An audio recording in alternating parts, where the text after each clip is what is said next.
Let's start off by crediting South Florida. They played with the appropriate level of force and competitiveness. Really did a. What if the biggest sports snub of the decade wasn't just a mistake, but a meticulously planned cover-up that is now completely unraveling in the most spectacular fashion imaginable? For weeks, the world has been locked in a furious debate over why Caitlin Clark, the single most electrifying and culturally significant player in basketball, was inexplicably left off the Team USA Olympic roster. The official story, carefully curated and delivered with a straight face by the selection committee, was a narrative built on buzzwords like experience, chemistry, and finding the perfect strategic fit. But new information, explosive and paradigm-shifting, has clawed its way to the surface, suggesting the real reasons were far more sinister.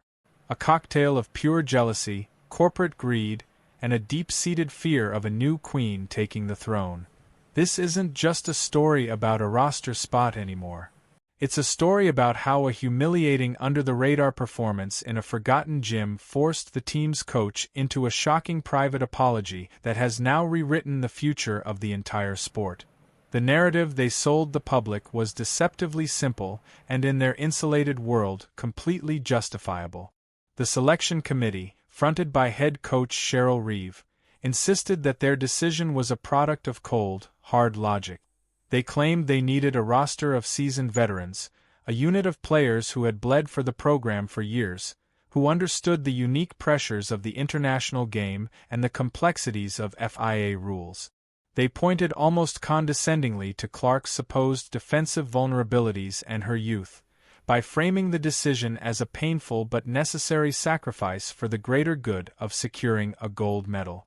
It was a classic establishment play: praise the newcomer's talent, but insist she needed to wait her turn to pay her dues. But the public, for the first time in a long time, wasn't buying the propaganda. The backlash was not just a ripple of dissent. It was a tidal wave of pure, unadulterated outrage.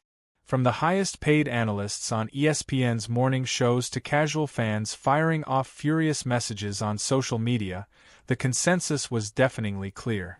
Leaving Caitlin Clark at home was not just a bad basketball decision. It was an act of profound cultural and financial insanity. They were willingly, almost gleefully sidelining a generational phenomenon.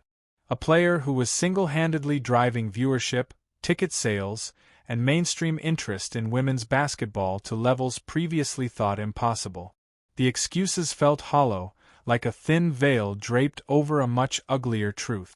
They were a flimsy, transparent pretext for something deeper, something far more personal. And as the foundation of their story begins to crack under the weight of new revelations, it turns out that's exactly what it was. The real war wasn't being fought on a spreadsheet of stats. It was being waged in the shadows of the locker room. The truth is, the decision to snub Caitlin Clark was never purely about strategy. It was about ego, power, and the primal fear of irrelevance. For years, a powerful old guard has maintained an iron grip on the culture of Team USA. Players like Diana Taurasi, often hailed as one of the greats, and have been the undisputed alpha of the team for nearly 2 decades. Taurasi herself had already fired a warning shot, famously welcoming Clark to the WNBA with a harsh dose of reality and a dismissive tone, a clear signal that the veterans were not about to roll out the red carpet and cede the spotlight. But it went deeper than that. Sources close to the team began leaking whispers of a toxic, cliquey culture, one where certain established players felt existentially threatened by Clark's immense, off-the-charts popularity. Their alleged fear was that the entire Paris Olympic experience, what was supposed to be a final triumphant run for some of them, it would be completely hijacked and transformed into the Caitlin Clark show. They imagined a scenario where their own legacies and contributions would be relegated to a footnote in the media frenzy surrounding the young superstar. The selection committee, and specifically Coach Reeve, was caught in an impossible position. Fearing a fractured, resentful locker room, they allegedly caved to the immense pressure from these powerful, decorated veterans. They chose the illusion of harmony over the certainty of generational talent. A short-sighted and cowardly decision that would soon prove to be catastrophic, not just for the team's public image, but for its bottom line. And that's where the real power players got involved. While the on-court performance was a looming concern, the immediate and undeniable damage was being done to their bank accounts, and the corporate titans holding the purse strings were beginning to move from quiet concern to outright panic. The Caitlin Clark effect is not a media-driven myth. It is a verifiable economic engine, a financial tsunami that lifts all boats. Her rookie games in the WNBA are shattering attendance records in every single city she visits, with teams moving their games to larger NBA arenas just to accommodate the unprecedented demand. Television ratings for Indiana Fever games, even on obscure weekday nights, are up by staggering triple-digit percentages, often outperforming major sporting events on competing networks. Her number 22 jersey became the top-selling jersey for any draft pick in the history of any sport, men's or women's, within mere hours of its release. USA Basketball and the Olympic Committee were not ignorant of these facts. They had the advanced analytics, the market research, the detailed financial projections. They knew with absolute certainty that putting Caitlin Clark on the team in Paris meant a guaranteed flood of millions in merchandise sales, a massive game-changing spike in viewership for their broadcast partner NBC, and a level of sustained global media attention that the women's team had never seen before. By deliberately leaving her off the roster, they weren't just making a basketball decision. They were making a conscious, deliberate choice to incinerate a financial windfall. It was without exaggeration a billion-dollar mistake, and the immediate consequences were about to hit them with the force of a freight train. The first tremors of the impending earthquake emerged during a series of poorly publicized international scrimmages, events intentionally kept far from the prying eyes of the mainstream media. The team was in its preparation phase for Paris, playing against various international squads in what were supposed to be low-stakes, confidence-building tune-ups. One of these games, according to insiders who have now broken their silence, was a FIA-sanctioned match against the national team from New Zealand. On paper, it should have been a complete and utter cakewalk, a glorified practice session, an easy 30-point win to build momentum. But it wasn't. What unfolded in that gym was a quiet catastrophe. The star-studded American team looked disjointed, lethargic, and shockingly vulnerable. Without a dynamic, transcendent playmaker like Clark, who can create her own shot from anywhere on the floor and bend the defense to her will, the offense stagnated into a predictable, ugly grind. They reportedly struggled mightily to pull away from the heavy underdog New Zealand team, looking utterly predictable and lacking the explosive game-breaking scoring punch that Clark provides in her sleep. The game was a silent humiliation, a damning and undeniable piece of evidence that the precious chemistry and experience they had prioritized was failing its very first, very basic test. It was the terrifying, clarifying moment that the committee and the coaching staff realized they had not just made a mistake, but a grave, potentially gold medal-costing miscalculation. But the fallout from the disastrous New Zealand game sent violent shock waves rippling through the highest levels of the organization. What was once a quiet, nagging concern among a few executives was now a full-blown five-alarm crisis. Coach Cheryl Reeve, who had so publicly and confidently defended the roster selection with an air of intellectual superiority, was now facing the grim, inescapable reality that her hand-picked team was deeply and fundamentally flawed. The quiet, polite whispers from sponsors and network executives transformed overnight into loud, angry, non-negotiable phone calls. They were all seeing the same terrifying picture. A team that was less exciting, infinitely less marketable, and now alarmingly potentially less dominant on the court without its biggest star. This immense, suffocating pressure from all sides forced Reeves' hand. In a subsequent seemingly innocuous press conference, she made a statement that on the surface seemed like standard boilerplate coach speak. She talked about the immense challenges of roster construction and the incredibly tough decisions that had to be made for the long-term health of the program. But sources deep inside the Clark camp claim it was a carefully worded, strategically delivered public concession, a coded message to the corporations and to Clark herself that she had heard them loud and clear. And what happened next, away from the cameras and microphones, was the real bombshell. It has now been revealed by multiple sources that a private direct phone call was placed to Caitlin Clark and her agent. On that call, Coach Reeve allegedly offered a direct, unequivocal, and deeply humbling apology. It reportedly wasn't just a simple "I'm sorry," but a detailed and stunning admission that they had grossly underestimated the immediate positive impact she would have had on the team's offensive performance and, more importantly, its global public appeal.